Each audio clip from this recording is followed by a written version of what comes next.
Dolce hyn në shtëpinë e Grande Fratellos dhe çmend italianët, porta madhështore e Grande Fratellos hapet me një zhurmë të lehtë, ndërsa dritat blu e të kuqe shpërthejnë në gjithë studion. Publiku italian ngritet më këmbë sapo dëgjohet emri Dolce. Ajo shfaqet ngadalë, me një buzëqeshje të ëmbël që duket sikur ndriçon gjithë skenën. Fustani i saj I gjatë valvitet lehtë, sikur vetë ajo I përreth të dëshironte t'i hapte rrugë. Në qast, rrjetet sociale shpërthejnë, komentet e italianëve s'kan të mbaruar, ma che bellezza questa?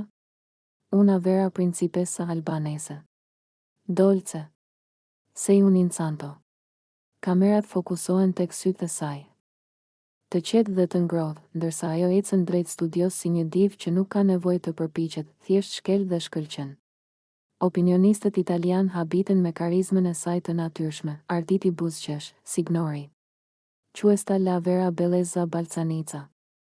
Moderatorja I hap krahët, e përqafon dhe I thot, benvenuta, Dolce. L'Italia të pret. Publiku shpërthen në duar trokitje të forta, ndërsa shumë prej tyre brohorasin, che dolcezza. Che bellezza. Dhe në atë moment, Dolce e Shqipërisë duket se bëhet zemra e spektaklit italian, elegante, e ëmbël, e bukur, një prezencë që se haron dot askush. Sapo shkel brenda shtëpisë, banorët mbeten gojë hapur.